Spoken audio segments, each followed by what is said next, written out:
Deepa, really happy to have you with us today. Thank you for joining us. Thanks, Sally. I'm delighted to be here. Okay, great. Well, I invited you here today to talk to us about your recently published discussion paper, The Future of Corporate Reporting. It's a really exciting paper, and we wanted to hear firsthand some of the background to this paper. Could you share that with us? Yeah, absolutely. So the first thing I'll say is that this is really a thought leadership paper to stimulate debate, and the proposals that you'll see in the paper are just our ideas for a potential way forward for a future model for corporate reporting. So we'd really welcome your input and further engagement as our thinking develops on this. Super. Okay. So just give me a bit of background then in terms of what is the problem that you're trying to solve. I know we've been focused a lot on corporate reporting, and there's been a significant amount of change over the last sort of 10 or 15 years with increasing regulation and legislation over content. So what is the problem that we're trying to achieve now? Is it not enough, or what is it? Yeah, so when we started this project, I think the first thing we discovered was that we're dealing with a multifaceted problem. And so what we've done is tried to unravel that. So I think the first challenge is that the annual report is trying to serve too many purposes and too many audiences. And it's getting longer, but also it's making it more difficult to identify the key messages. So that's one of the key issues. I think the second one is that corporate reporting now needs to serve a wider group of stakeholders. So traditionally, the focus of standard setters has been on investor-focused reporting, and clearly a wider range of stakeholders have legitimate demands for information. So this is something that we wanted to draw out in the future model. And the third big problem is we have been typically working on a paper-based system, and technology has moved on. So we need to think about a new corporate reporting system that takes into account technology. Okay, so that's really clear. So there's three main things that you're trying to solve. And is the intention that this model sort of takes us out 10 years, 20 years? What's the sort of the overall vision for the future? So this is really the long-term vision. So we're thinking about, if the proposals are supported, something that would come into play at least 10 years down the line. And there are a number of steps that we would need to go through before we can get to that position. So this is not something that will be introduced in the next couple of years. It's something that is very much the long-term vision. Okay. And is that long-term vision in terms of ultimately, Deepa, I mean, reporting we know is sort of the output of the thinking that happens within an organization. What is the change that you're trying to drive through the reporting process? I think one of the biggest changes we're trying to drive is a change in behavior and mindset. So compliance is an important part of reporting, but we want to move to a model that is focused on good communication across the corporate reporting suite. I think the other main message is that we want people to start thinking about their suite of corporate reports as a system. So these are not individual reports, they are part of the connected story of the company, and also emphasize that the reports, while they might be drafted independently, are interconnected, and there should be a relationship between these different pieces of information that a company produces. Okay, that's really helpful. And I know the report was called A Matter of Principles, and very much focuses on, as you said, the development of kind of a principle-based framework for corporate reporting as a whole, a network, as you call it. Share with us a little bit more about what that actually means in practice and how you see this as different from what we currently have with corporate reporting. Yeah, so we talk about developing a principles-based framework. So the big big change here is we currently have principles-based frameworks for narrative reporting through the guidance on the strategic report. We have principles-based frameworks for reporting financial statements. What we currently don't have is one that covers the range of corporate reports. So part of this includes a coherent set of communication principles. So what we say is that across your reporting network, you have some attributes of corporate reporting which should apply across those reports. So, for example, things like accessibility of information. Are all the reports the company produces easily accessible via the company website? Is it clear the totality of the information that the company produces? Similarly, are they connected? Is there connectivity between the reports? How do these different pieces of information link together? But also things like transparency. So does your reporting as a whole show the full range of the business activities? And really what we're saying is, there are common principles. So for example, we say that across the reporting network, the objective of each report will drive its content, and you have different principles for materiality based on the objective of that report. So we're trying to create principles that could apply across the whole. Okay, that's helpful background. So let's just dive a little bit deeper into some of the concepts that you've introduced in the report and really interrogate how they're a little bit different than what we have now. So you talk about a networked report. So many companies that we work with have, a network of reports at the moment. What is the big difference that you're driving at? Is this connectivity through technology one of the big drivers, or is it the oversight from the board that you're trying to establish? Or what is it in terms of that network? Yeah, I think the big change is having different channels to distribute the information that is typically found, not just in the annual report, but having across the network shorter, sharper, more concise reports. And the content of those reports would be underpinned by technology, so with content tags.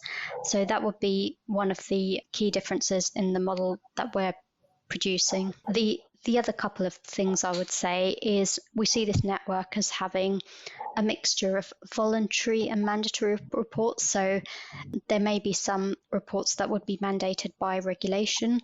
For example, we envisage that the existing financial statements would continue to be a mandatory report within that network, but we want to create a flexible system that we have currently that enables companies to produce reports that are targeted towards their stakeholders and meet their information needs as well.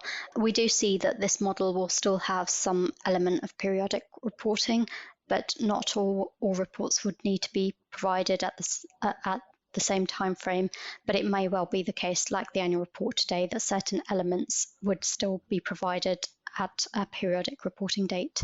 So with that and the communications focus, is the intention that we move reporting beyond just being sort of an endpoint or a point in time, but to an ongoing conversation or engagement with a company's stakeholders? Is that sort of what you're driving at in terms of step change?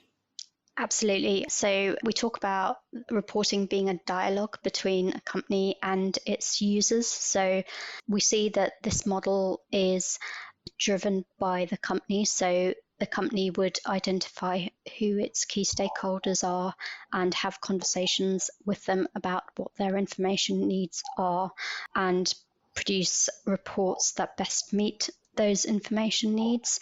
Again, we don't see it as a static process, so you may have some fixed time reporting, but again, we see that reporting should be evolving in response to different needs and over time.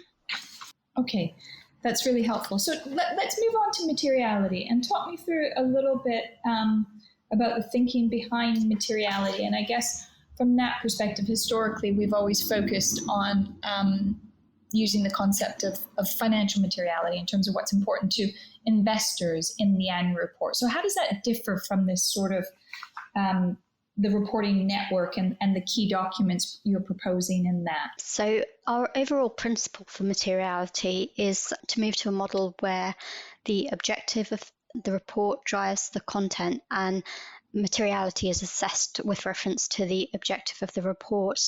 Like you mentioned, Sally, the current system is based on financial materiality, and although that is a quantitative and qualitative assessment, it is developed based on the financial statements. So we consider that the nature of the report will drive its materiality process. So as an example, typically we've seen in the narrative reporting space, the materiality assessment is more qualitative. Similarly, when you're thinking about a wider group of stakeholders, a pure numerical test of materiality may not be applicable. So what we're saying is there is no longer a single materiality test that would apply for across all reports. There will be different lenses of materiality that are applied.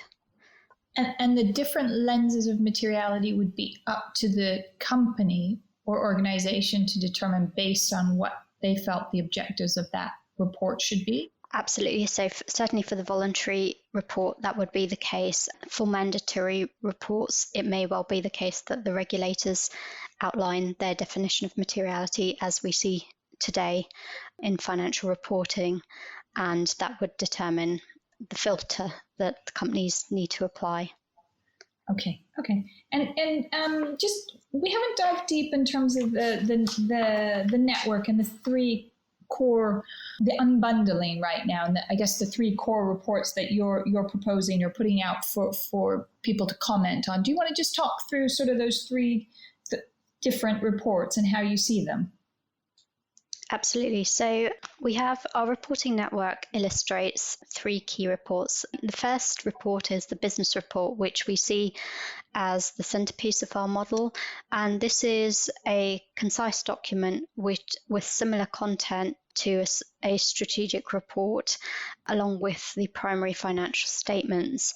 And we see this not only as containing the key information about a company, but also a way to for companies and their users to navigate their way to the network reports, which may provide a greater level of detail, for example. So that's the core element of the reporting network. Then we have the financial statements, similar to as they are today. We believe in order to meet the challenge of making reporting more concise, our view is that we would include the financial statements as a separate network report, so as part of unbundling the annual report. And then we are proposing the introduction of a new public interest report, which would be not dissimilar to an impact report, so providing a more comprehensive view of the company's wider impacts on stakeholders and the environment. But again, the introduction of the public interest report, this is just an idea that we want to test at the moment with our stakeholders. So this is not a definitive sort of plan for us, but we really want to seek sort of views from companies and others on how this would work and whether it would result in useful information. And I know you did a lot of surveying and consultation before you came up with that. Is that one of the demands that came out of those surveys, this sort of focus on this wider public interest report? Because I know in Bryden's review, there's a focus on a public interest statement within that, a proposal for that. Is this somewhat aligned to that thinking? It is. So I think there's a number of drivers. So there's the general view sort of both coming from Bryden and Kingman that there needs to be a greater focus on the public interest. Over the last few years, we've seen developments in legislation. So for example, the 1172 reporting requirement, which drives companies to think about their impacts on a wider group of stakeholders. Along with that, we've seen the non-financial reporting. So we've seen a shift in in that area. I think the main sort of driving force behind this concept of public interest report is the need for more rigor around reporting of non-financial information. So we consider that there needs to be some element of standardization of this information. So non-financial reporting, so I use that term to refer to the broad environmental, employee type information on human rights, for example. We think this now needs to be underpinned by standards. The comment I often hear from companies is currently there's too many frameworks, which is confusing. And so what we're trying to do, not only thinking about the standardization of non-financial reporting, but also through the public interest report, is to try to establish some more rigor around reporting in this area. Okay, so that's helpful. So do you see, in terms of that, the core 3 reports, that those could possibly be the ones that are mandatory, and there is a guidance for what is determined to be material, or a materiality definition for those 3? Yes, so that would be the future vision. I think with any mandatory requirement would need the backing of regulators and legislators, but also I think the outcome of the consultation on the future of corporate reporting paper will determine whether there is widespread support for example, the mandation of a public interest report, and that will really drive whether it becomes mandatory or not, or that proposal is taken forward. Okay, and so the public interest report, as you said, will sort of try to encompass some sort of direction for travel for a standardized way of non-financial reporting in terms of where we're going on that as well. Yeah, absolutely. Yeah, and you and others have probably seen that there's quite a lot of discussion going on internationally. With the IFRS Foundation has recently issued its consultation on setting standards, setting up the Sustainability Standards Board. There's also discussions going on at a national level about how we make some of these standards mandatory. Great. Now, from discussions that we've had internally thinking about this, what we noticed sort of outright was there's quite a lot of overlap in terms of reporting by companies anyway, in terms of what's required by the UK Corporate Governance Code, what's required in the strategic report, what's covered in the financial statements. How do you see governance reporting working in this new framework, and how does that overlap? We see governance reporting as an integral part of the reporting network. So where we see it fitting within our model is we expect that the business report would contain some summary corporate governance information. We would envisage that more detailed corporate governance reporting would be included in a separate network report, but also it could be picked up in other areas where it's relevant, so across the other reports that are distributed in the network. Yeah, because I guess for any of the network reports, you probably need some underlying things that pull it all together. When we talked about this before, similar to sort of the TCFD framework, which covers risk governance, strategy and metrics. I mean, there'll need to be some sort of something sitting above that links this back into strategy and governance for sure. Yeah, absolutely. And I'd also say that we often talk about corporate reporting in isolation, but some of the reporting, and I'll use the example of non-financial information, we encourage boards to be thinking about these things that they're reporting on at the board level, and then report on those matters where they're relevant for the strategic report, as an example. So there there should always be a clear link between corporate governance and the reporting that follows. Yeah, I would agree with that. Now, you mentioned the board, and I think this is one of the challenges that we often have working with clients, is getting the board to focus on the annual report and really seeing this is a very important document to demonstrate accountability. to its wider stakeholders. And I guess in your future of corporate reporting, you do suggest that the board should have oversight over this network of multiple reports. And I guess my question to you is, how do you see that working? I mean, we struggle enough to get the attention of the board around one report once a year. How do you see us changing the dial in terms of the conversation and the understanding that this is really important at board level? Yeah, so I think the first part would be just sort of making the board aware of the range of corporate reports that the company is producing, which they will be doing already to some extent, and also having sort of ownership over the whole corporate communications. I think it sort of both at an organizational level and at a board level, what we're looking for is joined up thinking on these areas.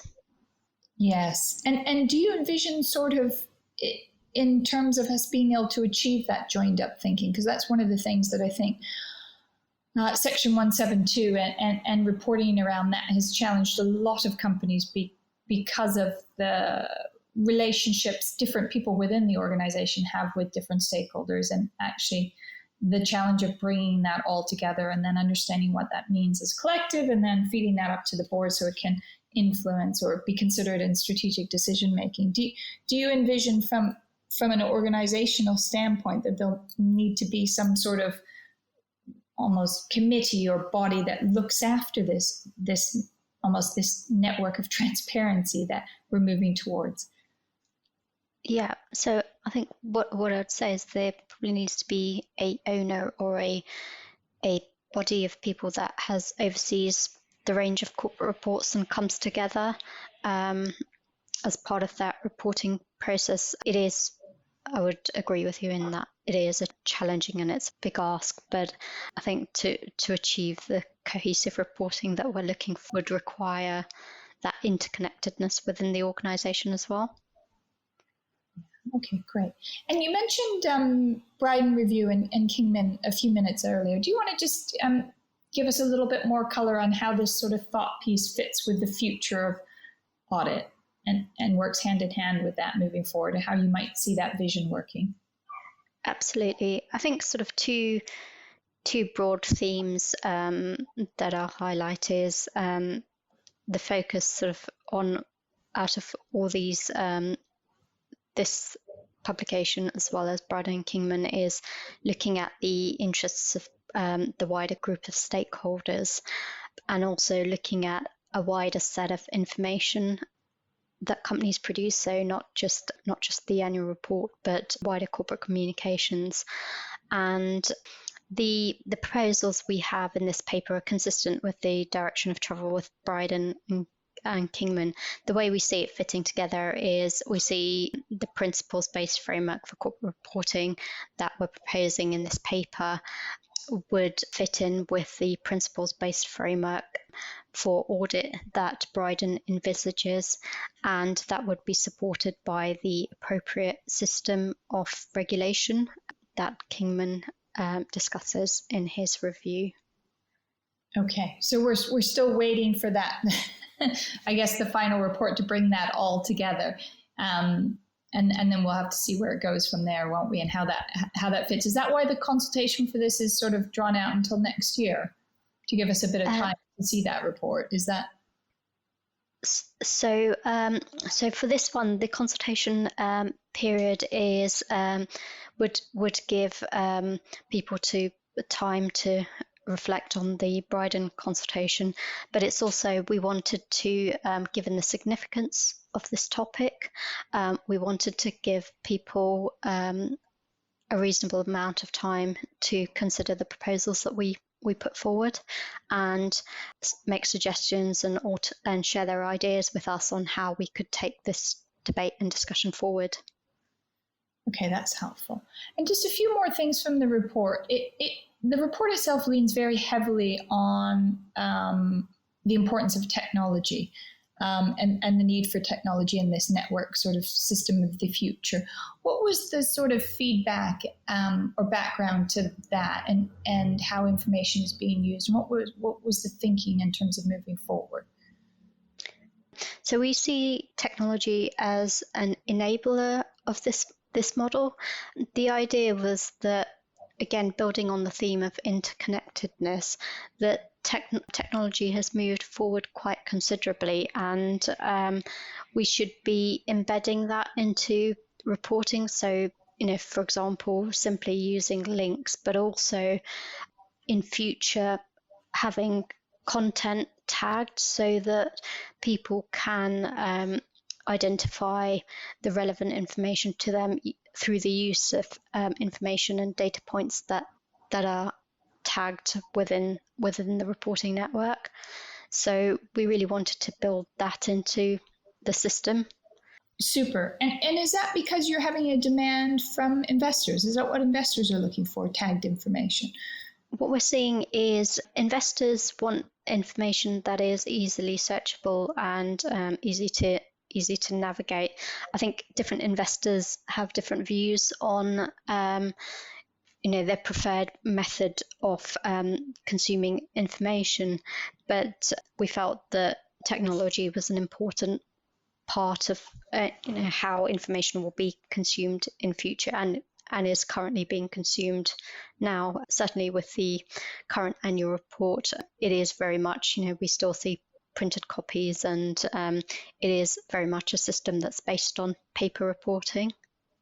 Okay, super. And there's one final concept called proportionality in the report. Could you just share a little bit more about what that means?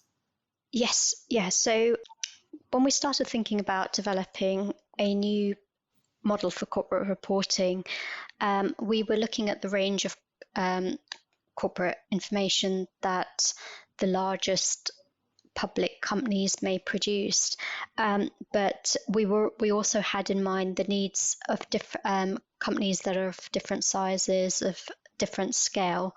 So our view on proportionality is that the reporting network may look very different for different types of companies, depending on whether they're public or private. So as an example, if I think about the reporting network and our ideas in terms of the largest listed companies, we would think of them as having a business report, a public interest report, and the full financial statements in their reporting network as needs require.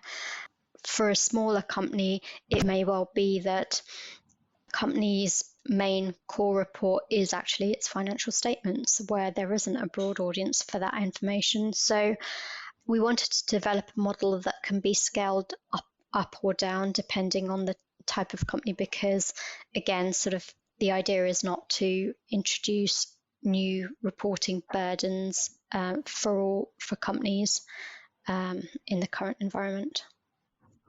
Okay, super, super. So from what I take from that is that the system you're trying to create is trying to be a lot more flexible and give organizations, from what I take from what you're saying, is the system that you're trying to create is trying to be a lot more flexible and adaptable to what's needed, not just now, but in the future. Is that a fair summary?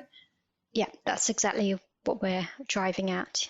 Super. Okay, look, I mean, that's been really, really informative. I encourage everybody to have a really good read of this thought piece and think about it. And Deepa, from your perspective, what are the 2 or 3 most important things for organizations to be thinking about from this paper?